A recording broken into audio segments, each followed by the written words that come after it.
Kamusta sa lahat? Ako, si Dr. Dra, Ligaya Santos. Ngayon ay susuriin natin ang paksang mga lihim ng luya para sa walang kupas na kagandahan. Alisin ang mga kulubot, peklat, at panatilihing bata ang balat.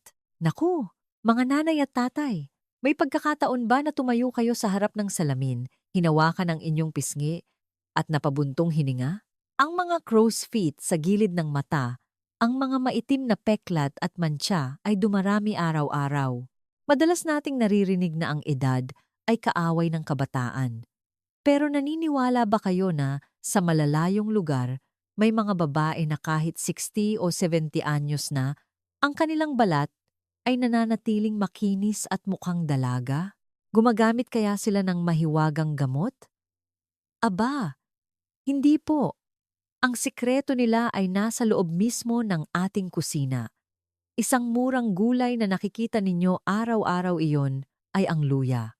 Ngayon, ibubunyag ko sa inyo ang kahangahangang sikreto ng pagpapabata mula sa mga kababaihan na makakatulong alisin ang mga kulubot at peklat gamit lamang ang pamilyar na luya. Ito ay napakahalagang kaalaman sa medisina at mga lumang remedyo na hindi alam ng lahat. Kung gusto ninyong maibalik ang inyong kabataan at magkaroon ng makinis at malusog na balat para maging masaya kasama ang mga apo, mangyaring ilike ang video na ito at mag-subscribe sa aking channel ngayon. Ang inyong suporta ang pinakamalaking inspirasyon ko para makahanap pa ng mas maraming magagandang lunas araw-araw. Maraming salamat sa inyong pagmamahal. Ngayon, inaanyayahan ko kayong umupo, uminom ng tubig, at simulan nating hanapin ang inyong kabataan. Ngunit bago tayo dumako sa mga recipe, hihingi ako ng ilang minuto para maunawaan ninyo kung bakit ang maanghang na luya ay nakakapagpaganda ng balat.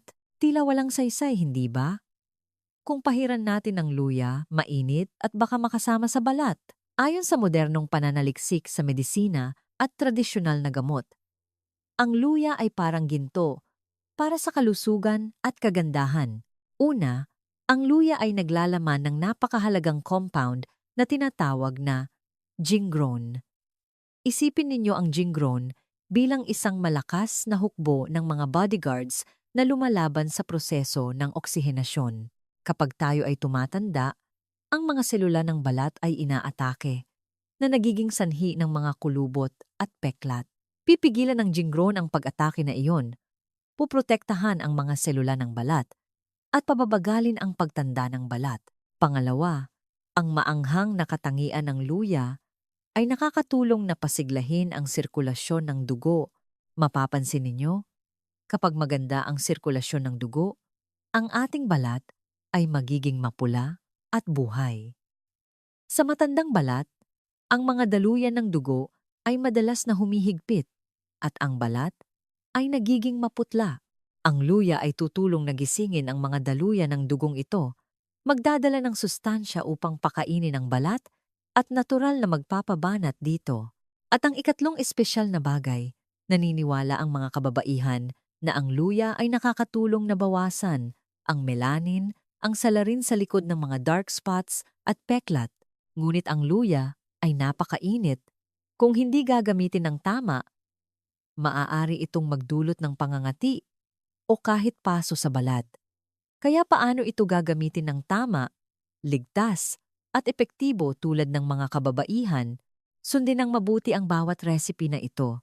Ipapakita ko ang bawat hakbang. Napakadaling gawin. Recipe 1. Luya at pulot pukyutan. Magtanggal ng kulubot at magbigay ng moisture.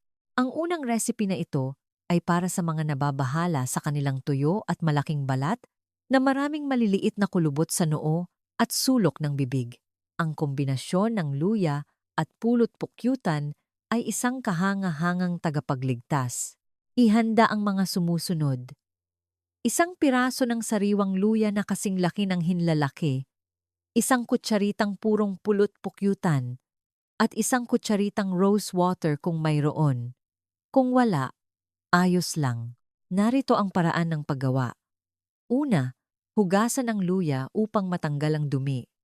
Isang mahalagang paalala. Huwag ninyong balatan ang luya. Bakit? Dahil ang balat ng luya ang naglalaman ng maraming mahalagang langis na may malakas na antioxidant effect. Kung tatanggalin ninyo ito, sayang. Hugasan lang itong mabuti. Pagkatapos hugasan, durugin o gadgarin ang luya. Pagkatapos, gumamit ng malinis na tela o strainer upang pigain ang katas. Tandaan, isang kutsaritang katas ng luya lang ang kukunin. Ang luya ay may mainit na katangian. Kung gagamitin sa tamang dami, makakatulong ito sa sirkulasyon ng dugo at magpapula ng balat. Ngunit kung gagamitin ng labis, maaari itong magdulot ng pangangati. Paraan ng paghalo ng pinaghalong. Ngayon, ilagay ang katas ng luya sa isang mangkok, idagdag ang isang kutsarang pulot pukyutan at rose water kung mayroon. Haluin itong mabuti. Ang pulot pukyutan ay may antibacterial at moisturizing na katangian. Ito ay parang panangga na magpapagaan sa init ng luya.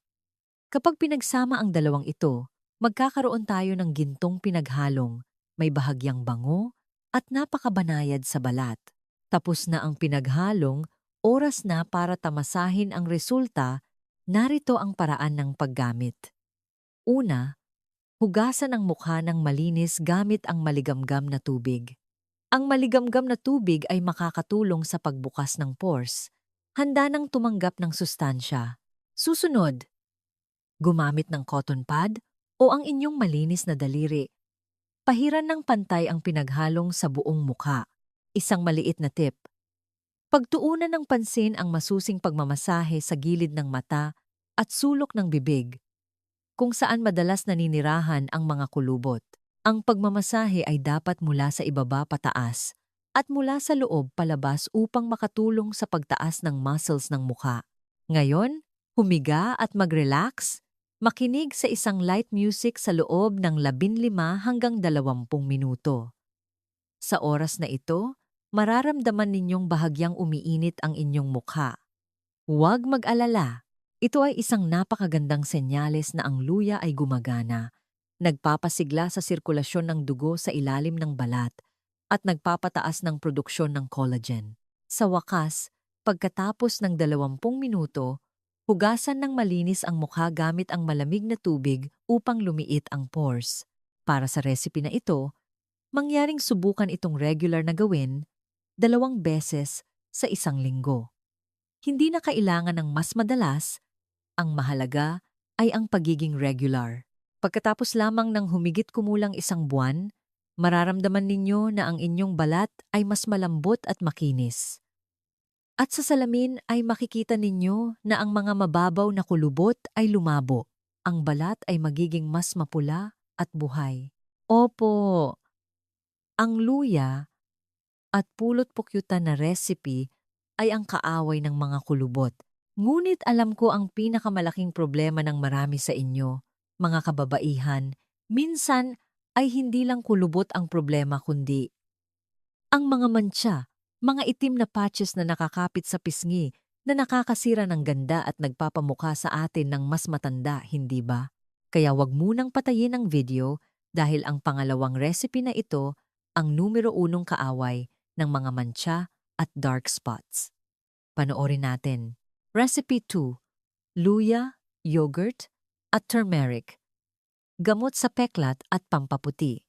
Mga nanay at tatay, ito ang recipe na gustong-gusto ng mga kababaihan para sa pagpapaputi ng balat. Ang kombinasyon ng luya, turmeric, at yogurt ay nagbibigay ng 3 beses na lakas. Ang plain yogurt ay may lactic acid na tumutulong sa pagtanggal ng dead skin cells, nagpapaputi ng balat. Ang turmeric powder naman ay naglalaman ng curcumin na tumutulong sa pagpapagaling ng mga peklat at pagpapalabo ng dark spots. Sa wakas, ang luya ay nakakatulong sa pagtanggal ng dark pigments. Ang 3 ito ay bumubuo ng isang malakas na trio upang alisin ang mga peklat. Ang paggawa ng recipe na ito ay napakasimple. Ang mga sangkap ay mura at laging nasa kusina. Ihanda ang mga sumusunod. 1 kutsaritang katas ng luya, gadgarin lang ang sariwang luya at pigain ang katas. 1 kutsaritang turmeric powder. Isang napakahalagang paalala, gumamit ng turmeric powder na walang langis upang hindi manilaw ang balat. Huwag gumamit ng sariwang dinurog na turmeric o hindi sinala na turmeric powder. Mahirap linisin at maaring magbara sa balat. At 2 kutsaritang plain yogurt. Ngayon, simulan na natin ang paggawa. Ilagay ang katas ng luya, turmeric powder, at yogurt sa isang malinis na mangkok. Haluin itong mabuti, haluin hanggang sa maging malapot at makinis ang pinaghalong at magkaroon ng magandang kulay dilaw na kulay tulad nito. Paraan ng paggamit at mahahalagang paalala. Upang makamit ang pinakamahusay na resulta, pakinggan ng mabuti ang bahaging ito ng tagubilin. Una, tungkol sa oras ng paggamit. Dahil ang yogurt ay may bahagyang exfoliating effect at ang luya ay mainit, na nagiging mas sensitibo ang balat sa sikat ng araw, dapat lamang itong ilagay sa gabi bago matulog. Huwag itong ilagay sa araw. Pangalawa, paraan ng pagpapahid.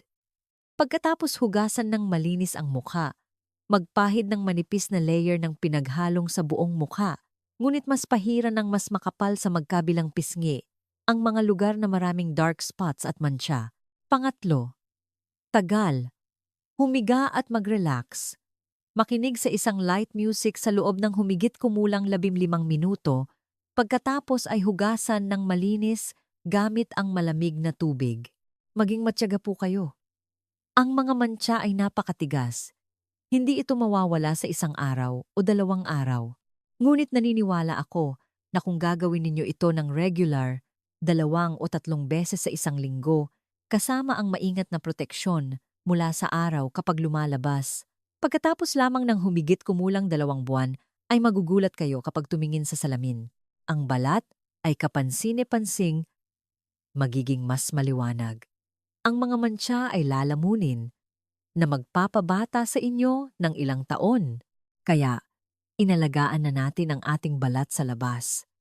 Ngunit may magandang kasabihan, ang Eastern Traditional Medicine. Malusog sa loob, maganda sa labas. Kung hindi maganda ang sirkulasyon ng dugo sa loob at naipon ang mga toxins, gaano man karaming mamahaling makeup ang gamitin natin, hindi ito magiging sapat. Ang mga kababaihan sa Pilipinas ay may mahabang buhay at ang kanilang balat ay mapula-pula, na malaking bahagi ay dahil sa ugaling pag-inom ng ganitong uri ng inumin tuwing umaga. Nahulaan ba ninyo kung ano ito? Ito ay isang tasa ng mainit na luya at red dates tea na hindi lamang mabuti para sa balat at nagpapapula mula sa loob, kundi napakabuti rin para sa ating digestive system at joints habang tumatanda tayo. Paano lutuin ang mahiwagang tsaa na ito upang mapanatili ang lahat ng sustansya? Tingnan natin ang huling espesyal na recipe. Recipe 3. Luya at red dates tea. Pampaganda mula sa loob. Mga nanay at tatay, may kasabihan ang ating mga ninuno na mas maganda ang kalooban kaysa sa panlabas o malusog sa loob, maganda sa labas. Naging maingat na tayo sa pangangalaga sa labas. Ngunit kung hindi maganda ang sirkulasyon ng dugo sa loob, madalas tayong pagod at malamig ang mga kamay at paa. Mahirap magkaroon ng mapula-pula na balat sa makatuwid. Ang ikatlong recipe na ito ay itinuturing kong gintong susi sa kalusugan at kagandahan sa gitnang edad. Iyon ay ang luya at red dates tea. Para gawin ang recipe na ito, kailangan ninyong ihanda ang 3 hanggang 5 hiwa ng sariwang luya, panatilihin ang balat, 3 pinatuyong red dates ang uri na ginagamit sa pagluluto ng Chinese herbal medicine, kaunting rock sugar o pulot pukyutan, depende sa inyong panlasa, paraan ng paggawa ng tsaa. Marami sa inyo ang naglalagay lang ng luya sa kumukulong tubig at iniinom. Ngunit ang tamang paraan upang makuha ang lahat ng therapeutic properties ay ito. Una, hiwain ng manipis ang luya. Para sa red dates, huwag ninyong hayaang buo. Gumamit ng kutsilyo upang hiwain ng pahalang o gupitin ng pahaba ang red dates upang madaling lumabas ang sustansya. Ibuhos ang mga 300 ml ng napakainit na tubig, takpan ng mahigpit, at ibabad sa loob ng 10 hanggang 15 minuto. Paraan ng pagtamasa at pakiramdam. Ibuhos ang tsaa sa isang tasa. Habang mainit pa ang tubig, amuyin ang maanghang na amoy ng luya na pinaghalo sa matamis na amoy ng dates. Napakasarap. Sa unang higop, mararamdaman ninyong dumadaloy ang init mula sa lalamunan pababa sa tiyan. Ang init ay kumakalat sa mga kamay at paa na nagpapagaan ng pakiramdam. Magagandang benepisyo. Ang tsaa na ito ay dapat inumin sa umaga. Pagkatapos ng almusal, ang red dates ay nakakatulong sa pagdaragdag ng dugo at pagpapakalma ng isip. Ang luya ay nakakatulong sa pagpapainit ng katawan at pagsuporta sa panunaw. Ang kombinasyong ito ay nakakatulong ng malaki sa sirkulasyon ng dugo sa mukha. Pansinin ninyo, sino man ang regular na umiinom ng tsaa na ito tuwing umaga, pagkatapos lamang ng 2 linggo, ay magiging mapula ang labi at natural na mamumula ang pisngi nang hindi na kailangan ng makeup. Lalo na kung madalas kayong nakakaranas ng insomnia at pananakit ng buto at kasukasuan kapag nagbabago ang panahon, ito ay isang gamot na mas mahalaga kaysa ginto. Naku, mga nanay at tatay, sa puntong ito, marami sa inyo ang siguro ay nasasabik at gusto nang bumili ng luya sa palengke upang gawin ang mga ito, hindi ba? Gayunpaman, mangyaring huwag magmadali. Madalas nating naririnig na ang sobrang init ay nakakasama. Bagaman ang luya ay isang murang miracle drug, ito ay parang double-edged sword. Kung gagamitin ng tama, ang balat ay babalik sa kabataan, ngunit kung magkamali ka lang ng kaunti, hindi lang hindi gaganda ang balat, kundi maaari pang matuyo, mangati, o maging mas maitim kaysa dati. Kaya paano maiiwasan ang mga kapahamakan na ito? Upang ang inyong pagsisikap at tiyaga ay mabayaran ng lubos, mangyaring manatili, umupo ng tahimik, at pakinggan ng mabuti ang mga sumusunod na mahahalagang paalala. Ito ay mga bagay na kakaunti ang nagsasabi, ngunit kailangan kong sabihin para sa inyong kaligtasan. Kaya, taimtim kong hinihiling na tandaan ninyong mabuti ang mga sumusunod na mahahalagang paalala upang makapagpaganda ng ligtas. Paalala isa. Mandatoryong pagsusuri sa reaksyon. Bago ninyo ipahid ang anumang halo na naglalaman ng luya sa buong mukha, subukang magpahid ng kaunti sa manipis na balat sa pulso o sa ilalim ng baba. Maghintay ng mga 15 minuto. Kung bahagyang umiinit at namumula lang ang balat, maganda iyon. Ngunit kung makaramdam kayo ng matinding pangangati, pamumula o pantal, hugasan agad at huwag na itong ipahid sa mukha. Iba-iba ang katawan ng bawat isa, mas mabuti ang pag-iingat. Paalala 2. Huwag magpakalabis sa tagal ng pagpapahid. Alam kong marami sa inyo ang nag-iisip na kung mas matagal ang pagpapahid, mas maraming sustansya ang maa-absorb. Ngunit hindi ito totoo sa luya. Kung hahayaan ninyo ito ng higit sa 20 minuto, magdudulot ito ng sobrang init, magpapatuyo sa balat, o maging sanhi ng bahagyang pagkapaso. Tandaan na bantayan ng oras. Paalala 3. Iwasan ang paligid ng mata at bukas na sugat. Ang balat sa paligid ng mata ay manipis na parang papel. Kaya iwasan ang pagpapahid ng malapit sa talukap ng mata upang hindi maningaw ang mata. At kung mayroon kayong gasgas o namamaga at dumudugo na tagihawat sa mukha, pansamantalang ihinto ang paggamit ng luya hanggang sa tuluyang gumaling ang sugat. Paalala 4. Ang proteksyon sa araw ay mahalaga. Pagkatapos gumamit ng luya at yogurt, ang bagong nabuong balat ay napakasariwa ngunit napakahina rin laban sa sikat ng araw. Kung pagkatapos ninyong magmaskara, lumabas kayo sa hardin o sa palengke ng walang sombrero at mask at direktang nasisinaga ng araw, mas mabilis itong magiging maitim. Kaya tandaan na magprotekta ng mabuti. Paalala 5. Dalas ng paggamit. Para sa maskara sa Recipe 1 at 2, gawin lamang ito 2 o 3 beses sa isang linggo. Para naman sa Luya Tea sa Recipe 3, maaari ninyo itong inumin araw-araw tuwing umaga Ngunit tandaan na uminom ng sapat lamang. Kung makaramdam kayo ng init sa loob o singaw sa bibig, bawasan ang dami ng luya. Mga nanay at tatay, ang paglalakbay upang muling matuklasan ang kabataan ay hindi isang bagay na mangyayari sa magdamag. Kailangan nito ng tiyaga at pagmamahal sa sarili. Ang paglalaan ng 15 hanggang 20 minuto araw-araw para alagaan ang balat ay hindi lamang para gumanda, kundi para rin sa mga sandali ng pagpapahinga upang maging mas masaya at malusog kasama ang mga apo.